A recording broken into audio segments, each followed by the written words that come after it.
차가운 금속성의 공기가 폐부를 찌르는 10월의 오후.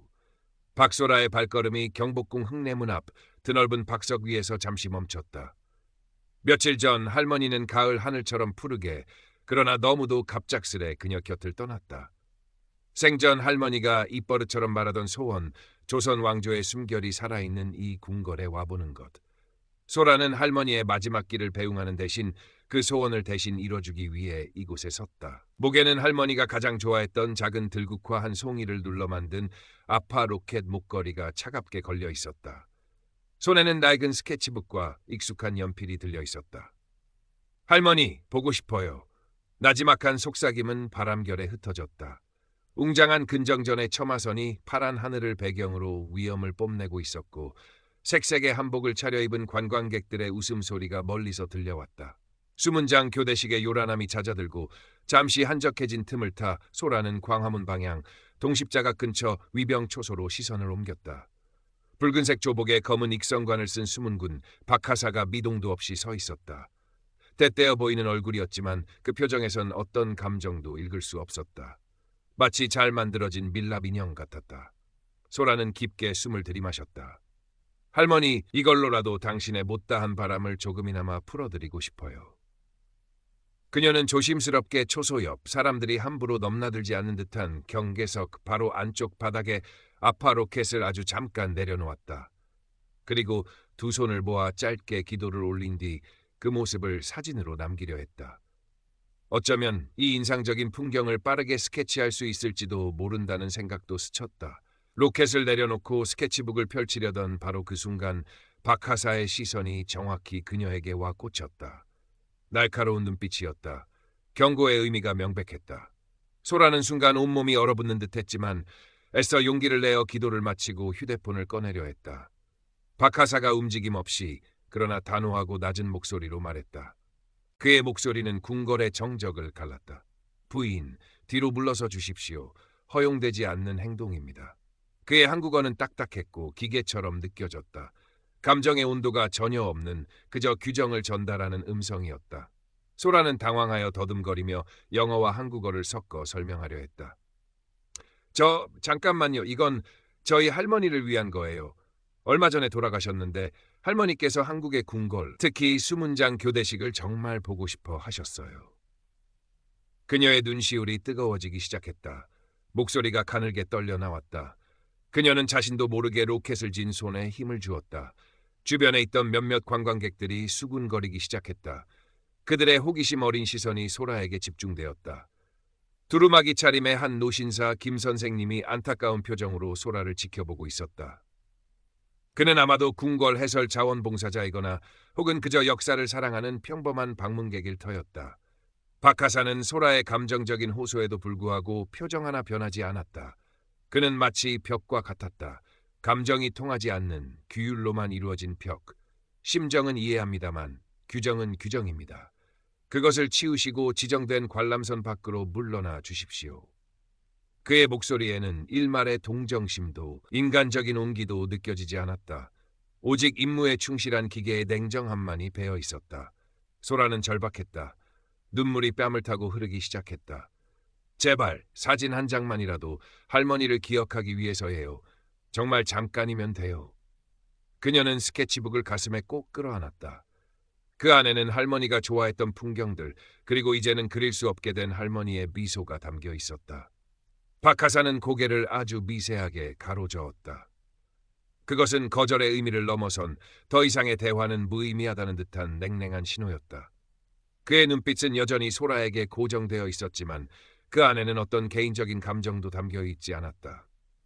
오직 상황을 통제하고 규율을 유지하려는 직업적인 냉철함만이 번뜩였다. 만약 지시에 따르지 않으시면 부득이하게 상부에 보고하고 다른 조치를 취할 수밖에 없습니다. 이것이 마지막 경고입니다. 그의 목소리는 이제 차가움을 넘어 위협적으로 느껴졌다. 그의 뒤에 서 있는 거대한 궁궐의 권위가 그의 목소리를 통해 소라를 짓누르는 듯했다. 소라의 눈에서 결국 뜨거운 눈물이 주르륵 흘러내렸다. 그녀는 눈앞의 젊은 수문장이 아니라 거대하고 비정한 시스템의 벽과 마주한 듯한 깊은 무력감과 슬픔을 느꼈다. 그리고 그 슬픔 뒤편에선 작은 분노의 불씨가 타오르기 시작했다. 할머니, 미안해요. 여기까지인가 봐요. 당신께 이 아름다운 모습을 온전히 전해드리고 싶었는데. 그녀는 천천히, 아주 천천히 몸을 숙여 바닥에 놓았던 아파 로켓을 집어들었다. 차가운 금속의 감촉이 손바닥을 통해 심장까지 전해지는 듯했다. 스케치북을 가방에 넣는 손길이 파르르 떨렸다.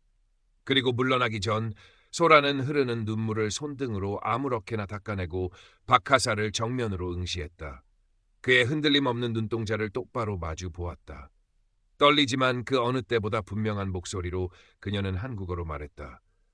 그가 알아듣든 못 알아듣든 그녀는 이 말을 해야만 했다. 당신의 그 대단한 임무 뒤에는 사람의 마음 같은 건 없나 보네요. 그녀의 목소리는 크지 않았지만 기묘하게도 주변의 소음을 뚫고 박하사의 귓가에 선명하게 가닿는 듯했다. 그 순간, 아주 짧은 순간 박하사의 미간이 아주 미세하게 좁혀진 것 같기도 했다. 혹은 그저 눈물 어린 소라의 시야가 만들어낸 착각일지도 몰랐다. 소라는 더 이상 아무 말도 하지 않고 말없이 돌아섰다. 작은 어깨가 가늘게 떨리고 있었다. 모든 것이 실패한 것 같았다. 할머니에게 작은 위안이라도 드리고 싶었던 소박한 바람은 산산조각 났다. 하지만 마음 한구석에는 하고 싶었던 말을 내뱉었다는 아주 작은 해방감과 함께 설명할 수 없는 복잡한 감정이 소용돌이치고 있었다. 그때 소라의 등 뒤로 조용한 발걸음 소리가 다가왔다. 아까 소라를 안타깝게 지켜보던 노신사 김 선생님이었다. 그는 소라의 어깨를 가볍게 두드리며 깨끗한 손수건을 건넸다. 너무 마음 상해하지 마시오, 젊은이. 할머님께서는 아가씨의 그 마음을 다 느끼셨을게요. 그의 목소리는 낮고 부드러웠으며 깊은 연륜에서 우러나오는 따뜻함이 담겨 있었다. 그의 눈빛은 소라의 슬픔을 이해한다는 듯 온화했다. 소라는 고개를 숙여 감사 인사를 하고 손수건을 받아들었다. 김 선생님은 가볍게 고개를 끄덕이고는 더 이상 아무 말 없이 자신의 길을 갔다. 그의 뒷모습에서 소라는 작은 위안을 얻었다. 박하사는 여전히 그 자리에 마치 땅에 뿌리라도 내린 듯 부동자세로 서 있었다. 소라의 마지막 말이 그의 귓가에 어떤 의미도 남기지 않고 그저 스쳐 지나간 것처럼 보였다. 그의 얼굴에는 여전히 어떤 감정도 떠오르지 않았다. 그러나 아주 잠깐, 정말 눈 깜빡할 사이에 그의 굳게 담은 입술이 아주 미세하게 떨린 것 같기도 했다. 혹은 곰 가죽 모자처럼 보이는 익선관 그늘 아래 그의 눈빛이 아주 짧게, 아주 희미하게 흔들린 것 같기도 했다. 김 선생님만이 그 순간을 포착했을지도 모른다. 아니, 어쩌면 그것은 소라의 혹은 김 선생님의 간절한 바람이 만들어낸 찰나의 환영이었을지도 몰랐다. 소라는 경복궁의 넓은 경내를 천천히 걸어 나왔다. 발걸음은 무거웠지만 이상하게도 조금 전보다는 마음이 가벼웠다.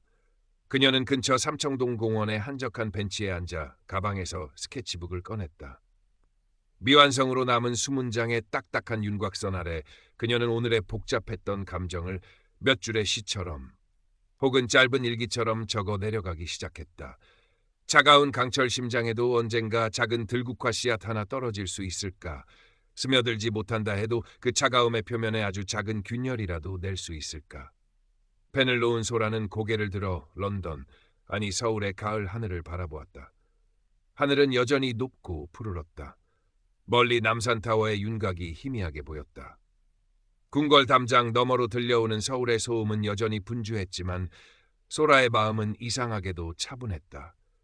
할머니를 위한 그녀의 작은 의식은 실패했지만